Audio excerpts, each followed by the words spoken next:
News CNN. 10h18. Vamos ouvir então o último pronunciamento de Jair Bolsonaro como presidente do Brasil. Temos o áudio? Deixa eu só confirmar para vocês se nós temos o áudio. Já temos? E vem colaborando conosco aqui. A nossa última live desse ano foi no final de outubro, na quinta-feira. Queria fazer essa live ontem, mas tive problemas técnicos aqui. Então resolvemos fazê-la agora pela manhã. Qual o objetivo dessa live aqui, né? É a última do ano. É prestar contas e depois entrar na questão política atual do nosso Brasil. Que todo mundo sabe que o que está acontecendo. E o que a gente quer com isso aqui? A gente quer mostrar o que fizemos, mesmo com pandemia, com guerra, a crise de falta d'água enorme no ano passado, com praticamente toda a imprensa contra a gente, batendo 24 horas por dia ao longo de 4 anos. Tá? Também certas medidas judiciais contra a gente. Tá? Mas nós vencemos aí esses 4 anos com um saldo bastante positivo que pese os problemas que nós tivemos. Nenhum chefe de Estado, eu tenho conhecimento aqui no Brasil, enfrentou algo parecido com isso. Se bem que isso foi enfrentado pelo mundo todo, a questão da pandemia e da guerra desse ano lá no outro lado do mundo. Isso influencia na vida de todo mundo. Então todo mundo sofre com isso aí, além das mortes, obviamente, que são irrecuperáveis. Mas vamos lá. Tivemos umas eleições em 2018, tá? Com o segundo turno, nós fomos vitoriosos no segundo turno. Havia uma mobilização enorme, né, a nosso favor. Eu praticamente não fiz campanha de 6 de setembro até final de outubro, que estava hospitalizado ou em convalescença em casa. Ouso dizer que as manifestações de apoio no corrente ano foram superiores àquelas que ocorreram em 2018. Então, fui salvo por um milagre daquela facada e fomos vitoriosos no segundo turno contra o candidato do PT, Haddad. Mas eu fico imaginando, né? Podemos imaginar. Se a facada tivesse sido fatal, quem estaria no governo nesses 4 anos? Como estaria o Brasil hoje em dia? E olha só.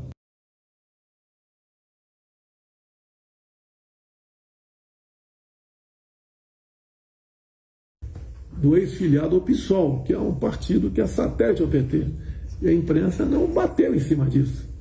Não levou para a questão ideológica, né? Não falou psolista, petista, de esquerda. Hoje em dia, se uma pessoa aí comete um deslize, um crime, né? Ou faz algo reprovável pela sociedade, ou no que está de acordo com as leis, é bolsonarista. Tá? É bolsonarista. Você lembra, durante a campanha, aquela tragédia lá em Foz do Iguaçu, onde uma pessoa mata a outra? E daí, bolsonarista, né? Eu tive aqui em Brasília com um dos familiares, conversamos sobre o episódio, lamentável sobre todos os aspectos, nada justifica o que aconteceu ali. Né? Como nada justifica aqui em Brasília essa tentativa de um ato terrorista, não? Aqui na região do aeroporto de Brasília, nada justifica.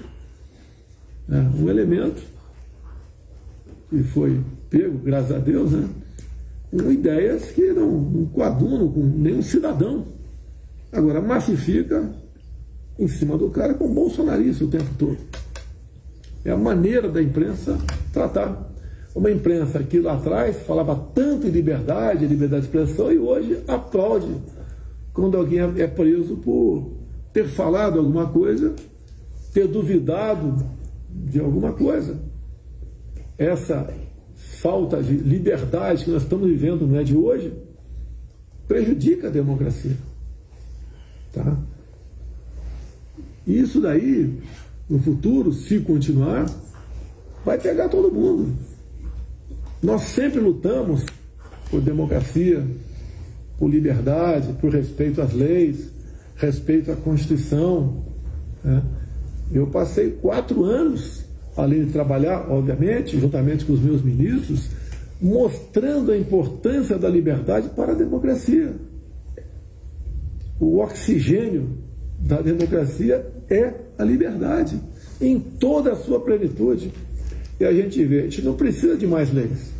Está o artigo 220 da Constituição que fala claramente o que é a liberdade de expressão. Infelizmente, alguns aí não entendem o que é isso. Milhões outros, tá? Aplaudem até quando alguém perde a sua liberdade. Eu lembro, durante meus 4 anos, que eu não deixei de arrastar multidões pelo Brasil.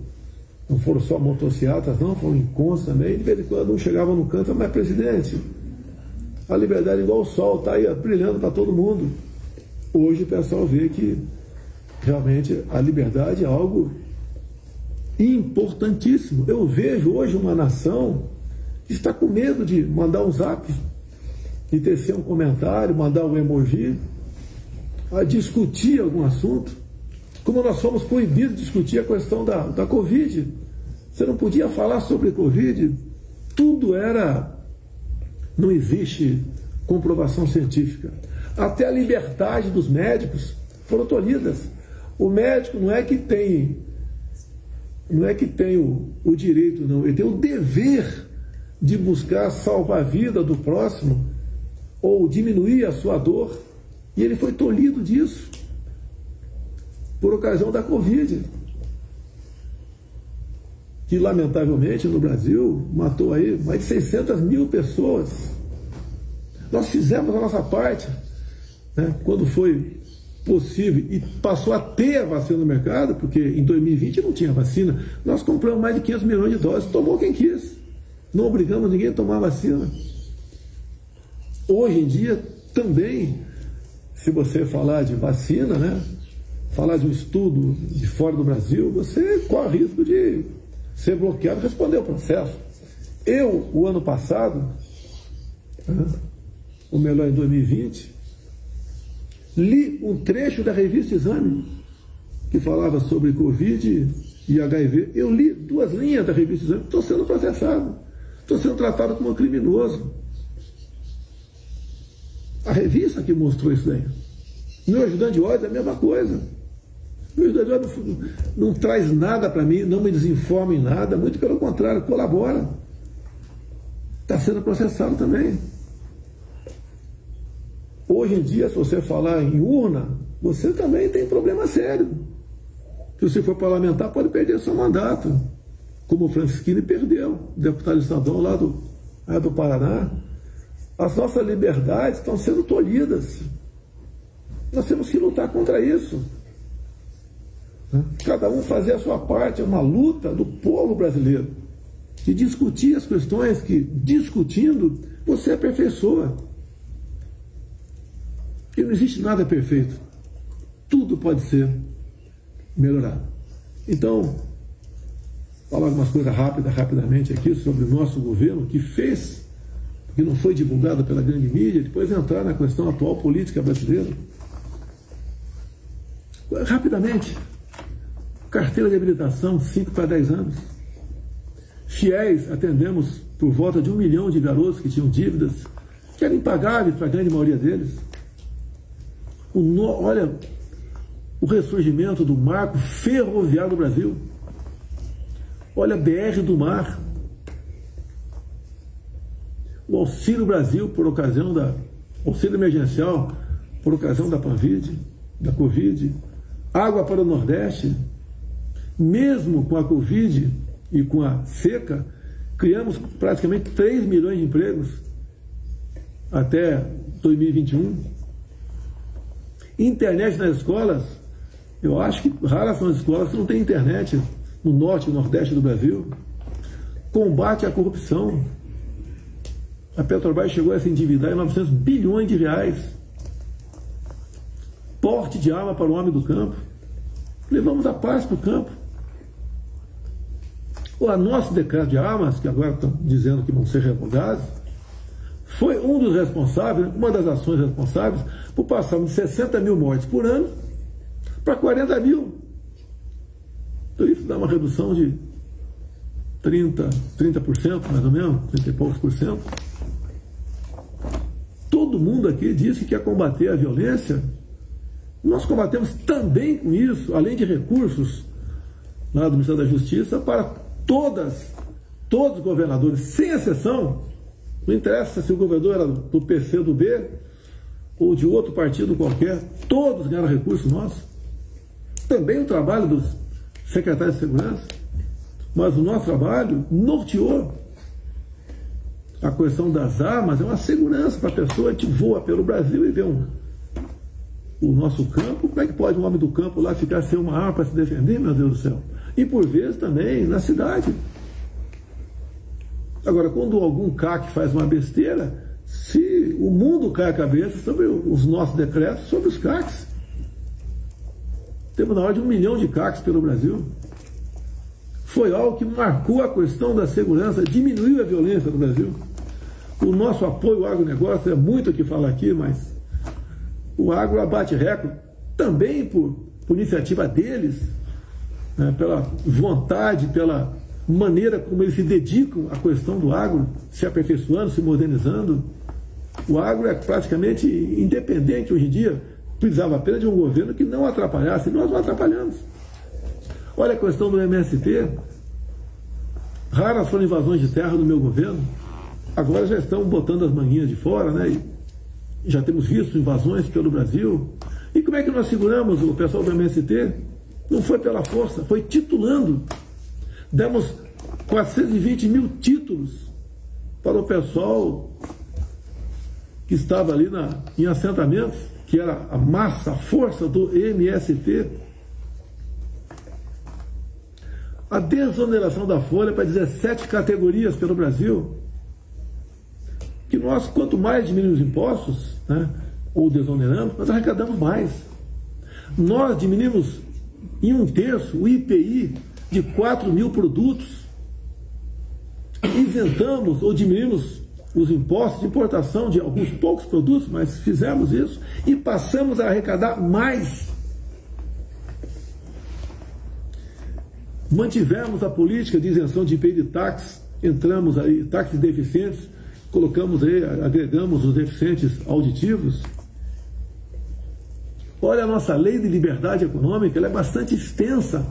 A facilidade que uma pessoa tem para abrir um negócio no seu município, a facilidade para conseguir o alvará, que às vezes demorava meses, até anos e não saía.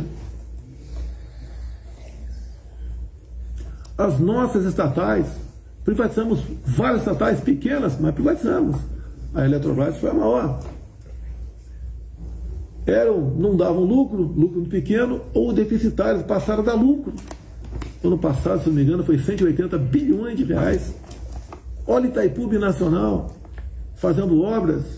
Foi inaugurada agora, antes do Natal, a segunda ponte com o Paraguai. Uma ponte com 490 metros de vão. Está em execução outra ponte lá de Porto Murtinho. Nossas estatais. Olha os Correios, que era um festival de desmanche e corrupção, e agora está com caixa bilionário.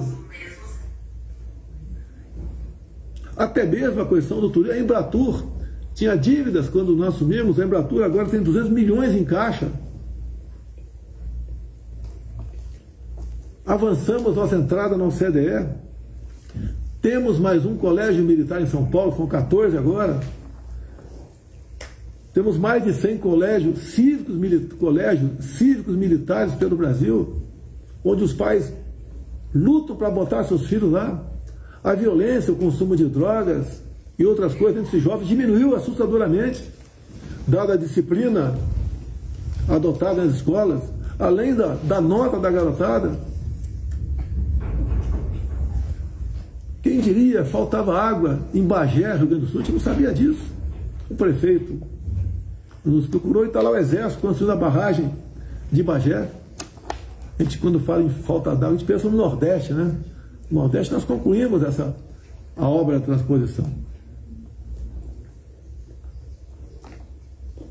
A Lei Rouanet, nós não acabamos com a Lei Rouanet, apenas passamos a atender muito mais gente do que pouca gente com muito recurso.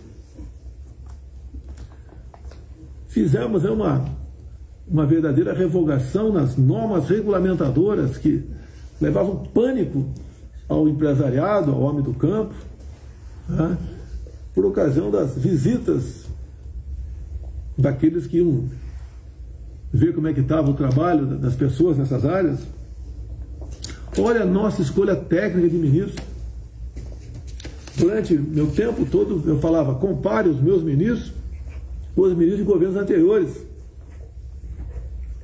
Agora, compare os nossos ministros, que ainda temos, né, com os indicados do nosso opositor. Resgatamos, colaboramos para resgatar o patriotismo no Brasil. A bandeira verde e amarela passou a tremular pelo Brasil todo. O respeito à família, nada de querer mexer na questão da tradição familiar nas escolas. Deixa aquela garota, quando atingir a maioridade, escolher o seu destino. Nós respeitamos e buscamos ali cada vez mais respeitar a criança em sala de aula. Olha a prova de vida para os idosos. Hoje o idoso não tem que sair de casa sem sua prova de vida. 33% de reajuste no piso da educação. O pessoal da agricultura familiar, aquele que leva realmente a comida para as feiras, para a nossa casa, passamos o DAP, né? A declaração de apoio ao Pronaf, de 20 para 40 mil reais.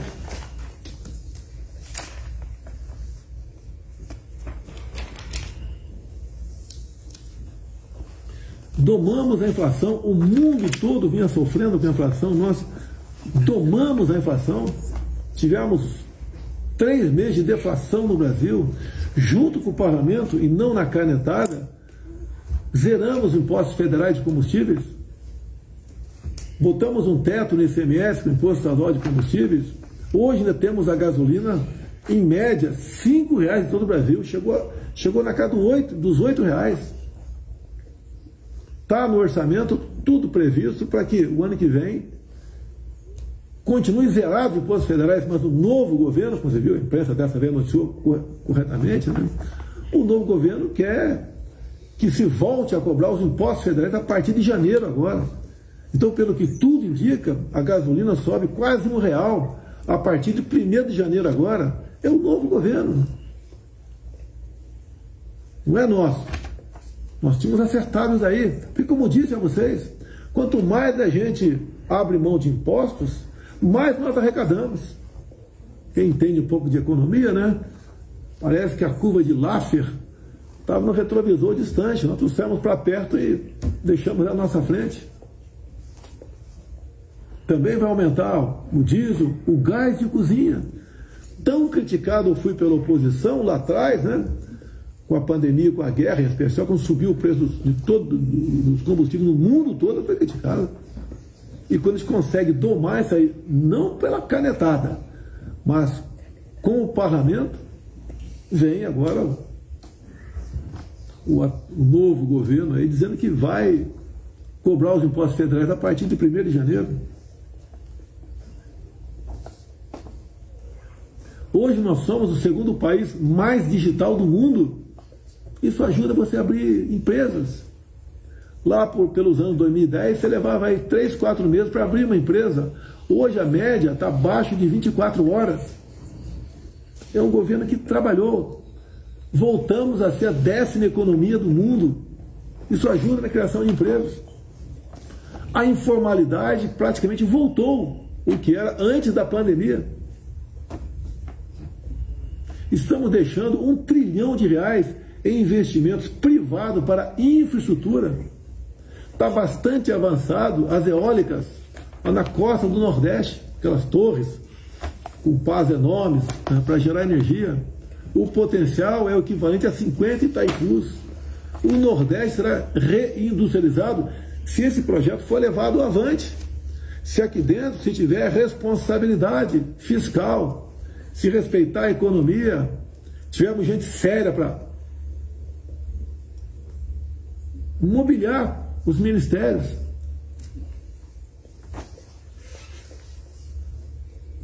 Antes de passar ao assunto atual, né, não quero delongar na minha live, lamentar aí o passamento do Rei Pelé no dia de ontem. Eu, no primeiro mandato meu, comecei em 91, tive um contato com ele, tive o prazer de conversar alguns minutos com ele. Pessoa simples, ninguém, todo mundo sabe disso, mas que levou o nome do Brasil nos 4 cantos do mundo. Tá? Hoje o mundo todo chora o passamento do Pelé. Tá? E nós lamentamos também aqui. Ontem publiquei 3 dias de luto oficial pelo passamento do nosso brasileiro aí, Pelé. Tá? A mãe dele é viva, tem 100 anos. Não sei como é que é o estado de saúde dela, é uma pessoa com 100 anos de idade, né? Eu perdi minha mãe esse ano com 94. Mas a pior coisa que pode acontecer com um ser humano é ver um filho ir embora. Tá? Então aí que Deus aí conforte os familiares, os amigos, nós todos brasileiros nesse passamento, e que Deus, na sua infinita bondade, o acolha nos reinos do céu. Vamos lá? Coisa rápida agora, a segunda parte, né, da live. Como eu disse aqui, o voto você vê pelas ruas. Quem já disputou a eleição ou acompanhou a eleição, quem não leva ponto para as ruas não tem voto. Pô, nós levamos multidões para as ruas, não só fisicamente ali, pessoas na frente. Nunca gastamos R$1, um ônibus para trazer quem quer que seja para esses movimentos. Fizemos motocicletas, não sei quantas, 200 mil em São Paulo. Fizemos umas quase 30 motocicletas pelo Brasil, sem custo zero para nós, o povo voluntário, acreditando na gente. Movemos multidões pelo Brasil, multidões. As esperanças, né, de vitória eram palpáveis. Veio o programa eleitoral gratuito, fomos massacrados com mentira da outra parte, como vai acabar com o 13º, não vai ter mais hora extra. Acusações absurdas. Lá a questão das rádios também, tinha mais espaço para um candidato do que para outro. Tivemos também ali certas medidas adotadas pela Justiça Eleitoral que ninguém conseguia entender. Foi proibido fazer live em casa. Então tivemos problemas. Foi uma campanha imparcial? Obviamente que não foi imparcial. Foi parcial. E tivemos então os resultados, né? No segundo turno, 50,9 contra 40,1. Se você duvidar da urna, você está passível de responder processo. Isso é crime. Mas tudo bem, não vamos duvidar das urnas aqui. O partido nosso entrou com uma petição para que fosse ajustado algumas coisas, né? Tiraram dúvidas e, em vez do TSE vem para cá, discute, no dia seguinte indeferiu, arquivou e deu uma multa de 22 milhões de reais ao nosso partido. Bem, o que acontece? Qualquer medida de força sempre é uma reação. Você tem que sempre buscar o diálogo para resolver as coisas. Você não pode dar um soco na mesa e não se discute mais esse assunto. Isso tudo trouxe aí uma massa de pessoas para as ruas, protestando. Desde o dia seguinte do resultado das eleições. E essa massa, atrás de segurança, foi para os quartéis. Eu não participei desse movimento. Eu me recolhi. Porque eu acreditava e acredito ainda que fez a coisa certa, de não falar sobre o assunto para não tumultuar mais ainda. A imprensa sempre ávida para pegar uma palavra errada minha, né, uma frase fora de contexto, para criticar. Então, o que houve pelo Brasil foi uma manifestação do povo. que não tinha liderança, não tinha ninguém coordenando, já eu sou líder desse movimento, não tinha. E o protesto, tá, pacífico, ordeiro, seguindo a lei, ele tem que ser respeitado, contra ou a favor, quem quer que seja. Aqui em Brasília, que eu fiquei 28 anos no parlamento, que eu via manifestações violentas aqui, por parte da esquerda, já vi os black blocs, vi marchas mais variadas possíveis, vi o MST invadindo o prédio público em Brasília. Nunca isso foi taxado de atos antidemocráticos, nunca. Tudo que é feito pela esquerda é bacana. Até esse último movimento aí de bairros invadindo os supermercados, a manchete do jornal é: famílias vão a supermercados atrás de cesta básica. Por lado de cá o tempo todo. Atos antidemocráticos, até de terroristas são chamados. Não é porque um elemento que passou por lá fez besteira, todo mundo tem que ser aí acusado disso. Mas vamos lá. Hoje são 30 de novembro, de dezembro, está prevista a posse agora dia 1º de dezembro, 1º de janeiro. Eu busquei, dentro das 4 linhas, dentro das leis, respeitando a Constituição, saída para isso aí. Se tinha uma alternativa para isso, se a gente podia questionar alguma coisa ou não questionar alguma coisa, tudo dentro das 4 linhas. E sei que tem muita gente que me critica quando eu falo 4 linhas, mas eu não saí ao longo de 4 anos de mandato meu das 4 linhas. Porque ou vivemos a democracia ou não vivemos. Ninguém quer uma aventura. Agora, muitas vezes, né, dentro até das 4 linhas, você tem que ter apoios. Alguns acham que eu pega a bica, assine, faça isso, faça aquilo. Está tudo resolvido. E repito, em nenhum momento fui procurado para fazer nada de errado, violentando seja o que for. Eu entendo que eu fiz a minha parte, estou fazendo até hoje a minha parte. Hoje são 30 de dezembro. Até hoje eu fiz a minha parte dentro das 4 linhas. Agora, certas medidas têm que ter apoio do parlamento, de alguns do Supremo, de outros órgãos, de outras instituições. A gente não pode acusar apenas um lado, né? Ou acusar a mim, você que quer resolver o assunto. Por vezes, você pode até ter razão, né? Mas o caminho não é fácil. O que eu vejo desse governo que está previsto assumir domingo aí? Tá? É um governo que começa a capenga, já com muitas reações. A gente vê gente que votou por lá de lá e se arrependeu, dado o que está acontecendo. Temos pessoas aí, como economista, Emílio Fraga, né? Eu votei por convicção, agora estou com medo. Outras pessoas falaram algo parecido, pessoas de nome. Parte da população que votou também. Outros não, outros estão achando que está no caminho certo. Eu não quero aqui mudar a cabeça de ninguém no tocante a isso aí. E nós somos responsáveis pelos nossos atos, né? As nossas decisões não marcam, por vezes, não é só você a vida toda, marca um país a vida toda. Vocês estão vendo quem deve comparecer aqui domingo, lá na presidência, por ocasião da posse. O nome de chefe de Estado aqui da nossa região. O Maduro vai se fazer presente, o Boric, Ortega, né?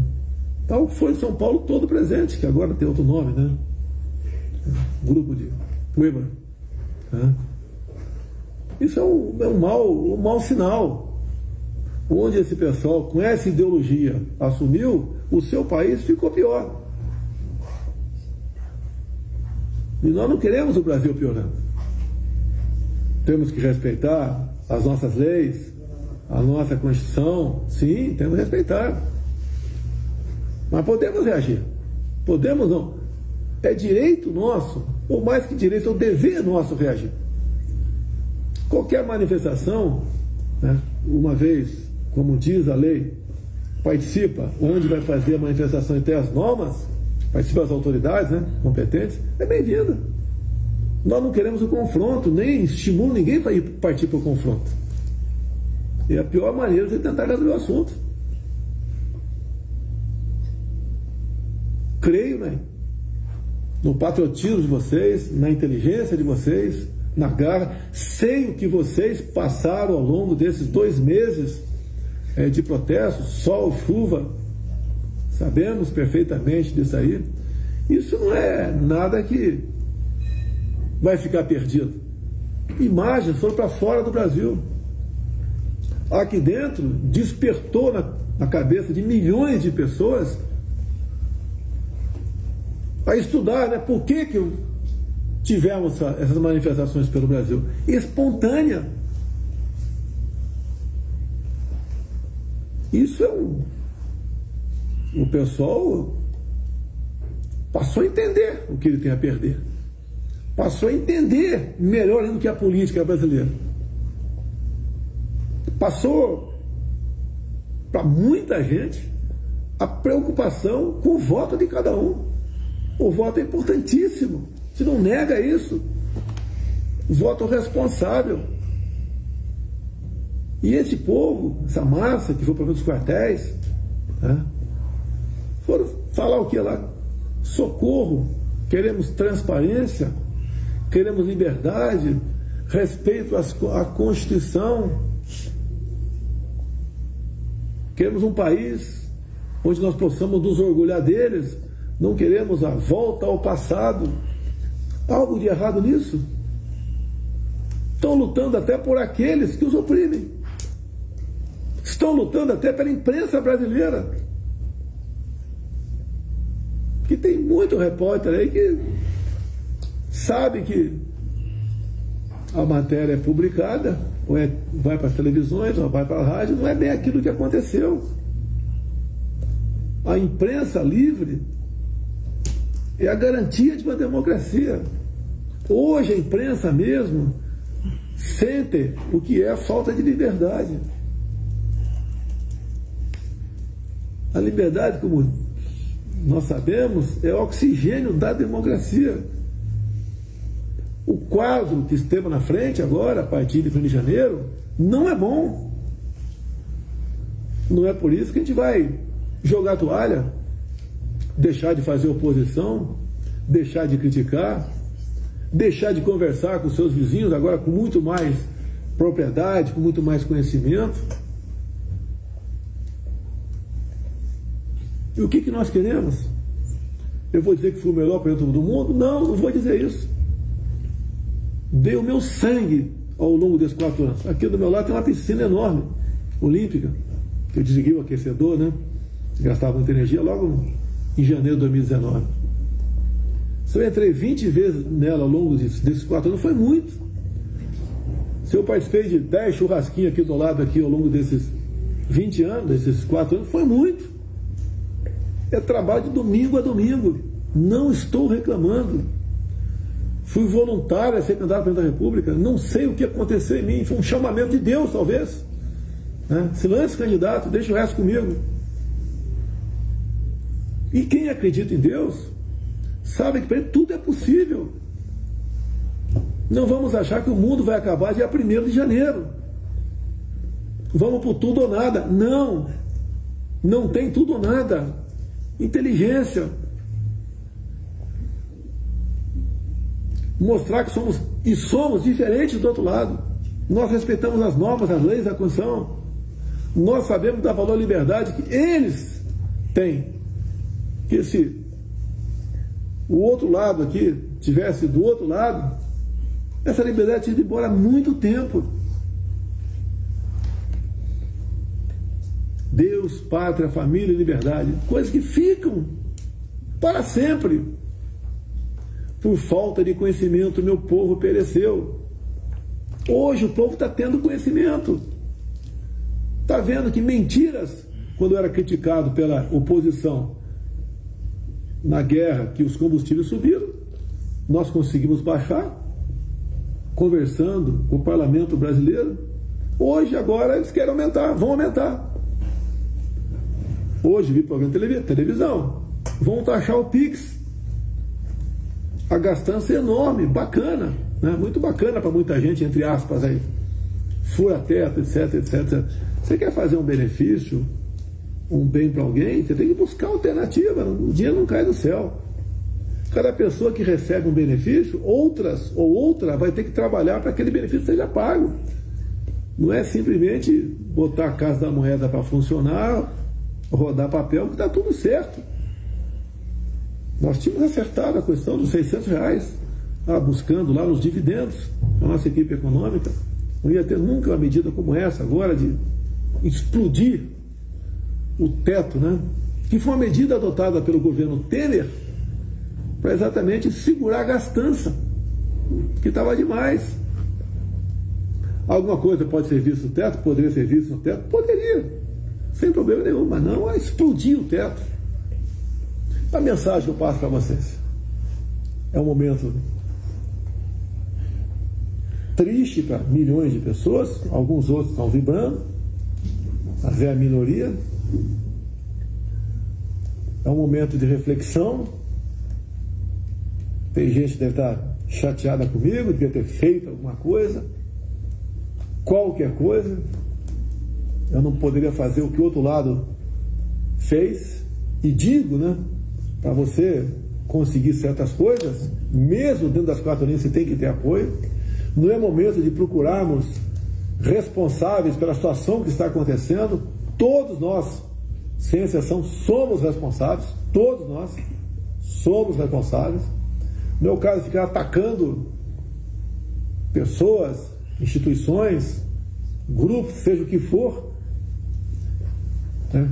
Quando a situação está difícil, tem que buscar apoio, ajuda, né?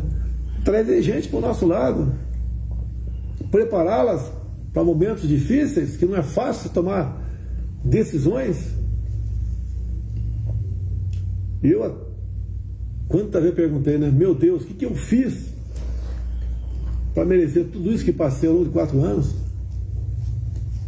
Sacrifício familiar, sacrifício de momentos de lazer, os poucos que eu tinha, foi lá no Guarujá, São Paulo, lá em São Francisco, em Santa Catarina. Tive uma vez lá em Salvador também, dentro do quartel, né? Passei para dar uma volta de jet ski, conversar com o povo na praia, sempre muito bem recebido, de moto também, parar inopinadamente, ou de helicóptero inopinadamente. Me sentia feliz com isso, mas é um relaxamento controlado, vamos assim dizer. Mas não estou reclamando disso não. Obrigado, meu Deus, por esse momento. Repito, se a facada tivesse sido fatal em 2018, como estaria o Brasil hoje? Você consegue entender isso daí? Foi a mão de Deus que me salvou, foi também a mão dele que me elegeu. Dou minha vida pela pátria. Mas muita coisa, certas coisas, a decisão não é apenas tua. A decisão de mais setores, mais gente. E não apenas um setor, uma instituição, como a gente vê muitas críticas que acontecem por aí. E nós não podemos fazer o que o outro lado sempre fez. À margem de tudo, em cima de um vale tudo. Não está perdido. O Brasil é um país fantástico. O país tem tudo. Mais do que tudo, tem um povo cuja grande maioria tem o entendimento dos problemas que nós estamos vivendo. O Brasil não vai se acabar dia 1º de janeiro. Não vai se acabar 1º de janeiro, o nosso Brasil. Temos aí 30 dias pela frente que o parlamento está de recesso. O parlamento que volta 1º de fevereiro é um parlamento mais conservador, mais de direita, menos dependente do poder executivo. Não vou discutir se foi bom ou não. As emendas individuais de deputados estão na casa e são impositivas, 30 milhões por ano, antes do Temer, né? A gente precisava, o parlamentar, negociar seu voto para conseguir liberar esse recurso, não precisa mais. E o parlamentar vai destinar os 30 milhões para municípios que você vai tomar conhecimento. Os senadores têm em torno de 50 milhões de reais. Não temos um Senado mais conservador, uma Câmara mais conservadora também. Você não pode querer resolver os problemas do Brasil apenas com o Poder Executivo, só o Poder Judiciário ou só o Poder Legislativo. São os três poderes.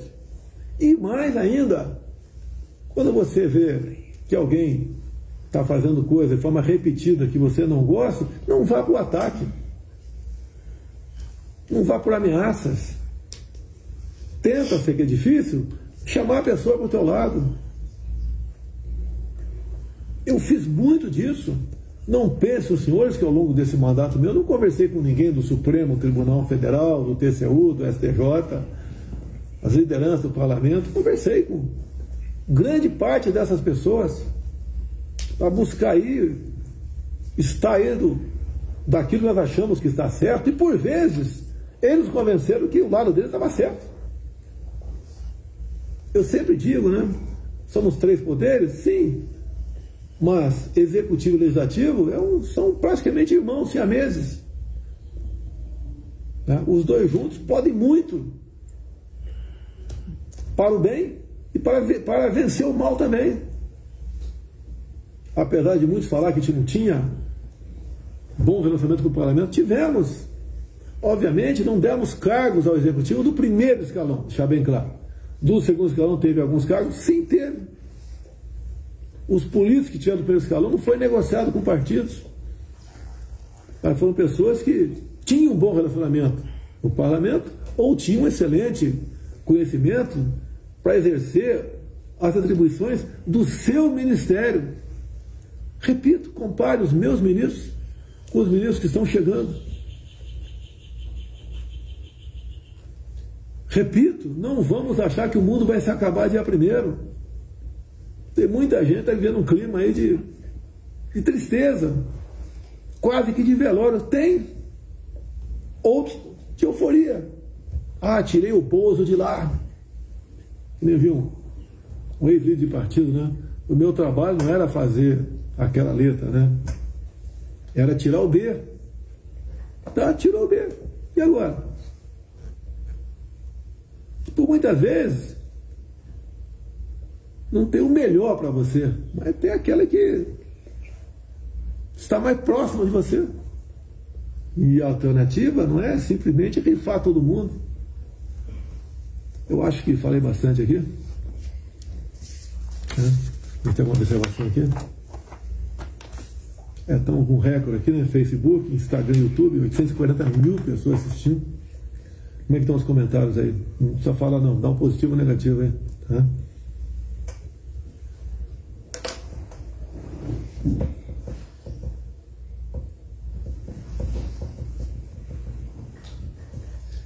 Jamais esperava chegar aqui.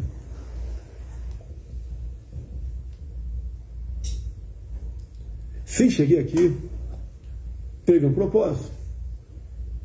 No mínimo, atrasar 4 anos do nosso Brasil aí, mergulhar nessa ideologia nefasta que é a da esquerda, que não deu certo em lugar nenhum no mundo. Não vai ser o Brasil em primeiro lugar a dar certo. Se cheguei, teve um propósito.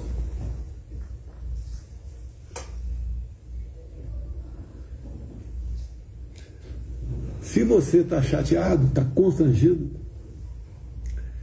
se coloque no meu lugar. Quantas vezes eu pergunto onde errei, o que podia ter feito de melhor, eu tenho a convicção, deu o melhor de mim.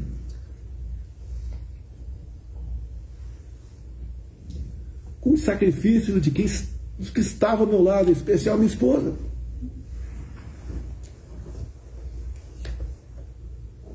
Minha filha, enteada.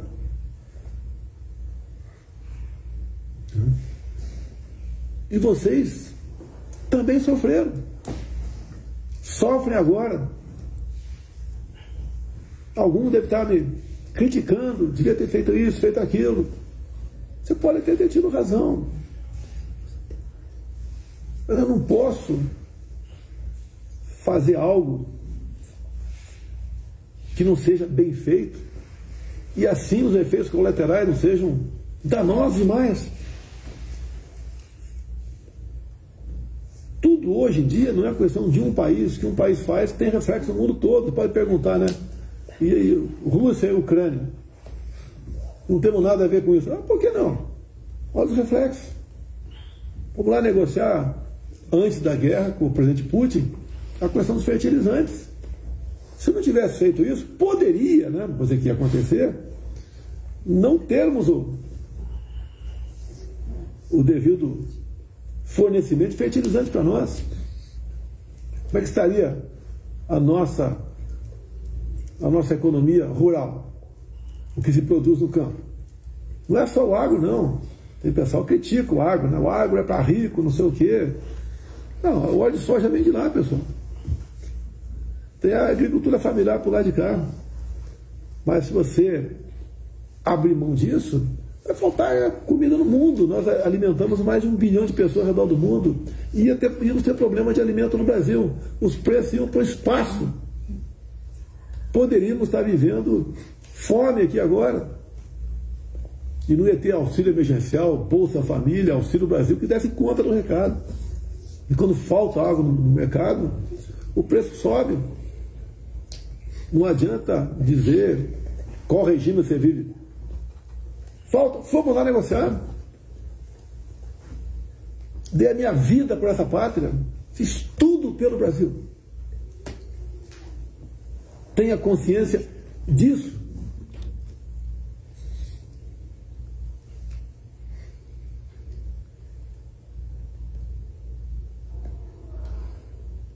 O Brasil não vai se acabar de primeiro.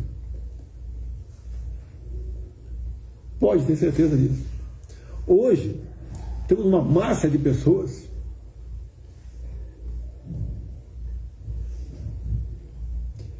que passaram a entender melhor de política. Passaram a dar valor nas coisas que ela achava que não corriam risco nenhum. E corre risco. O bem vai vencer. Temos lideranças por todo o Brasil. Jovens que nem entraram na política, mas são líderes de 14, 15 anos de idade.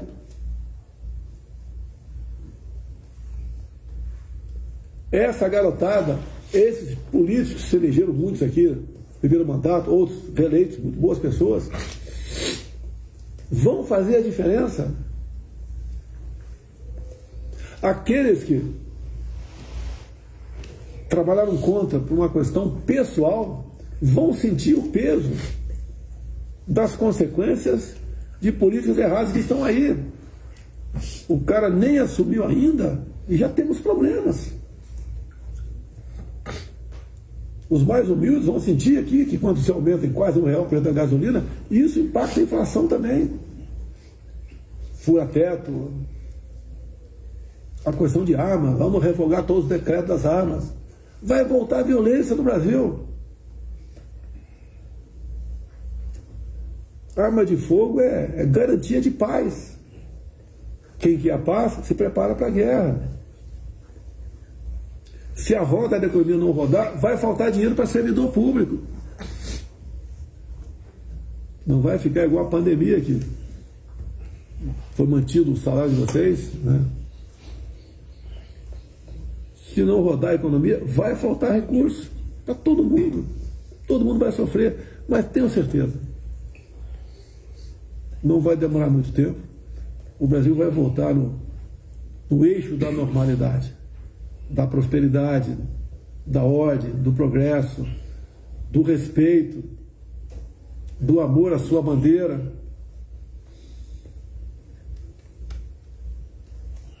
O Brasil não sucumbirá. Acredito em vocês. Como foi difícil ficar 2 meses calado, trabalhando para buscar alternativas. Qualquer coisa que eu falasse seria um escândalo na imprensa. Eu quieto, sou atacado. Tá, vamos lá. Acredito em vocês, acredito no Brasil, acima de tudo, acredito em Deus. Temos um grande futuro pela frente. Perde-se batalhas, mas não vamos perder guerra. Muito obrigado a todos vocês por terem proporcionado esses 4 anos à frente da presidência da República. Fui compreendido por muitos, por outros não, querendo a perfeição. Vocês sabem agora a importância da união, sabem dar valor à liberdade, o respeito ao próximo, amar a família, buscar sempre a paz, a harmonia, não da boca para fora apenas, a importância para que nós possamos, nessa rápida passagem nossa aqui na Terra, vivermos em tranquilidade. Muito obrigado a todos vocês. Um abraço a todos, com muita luta, mas um bom 2023 a todos. Deus abençoe o nosso Brasil. Vamos em frente.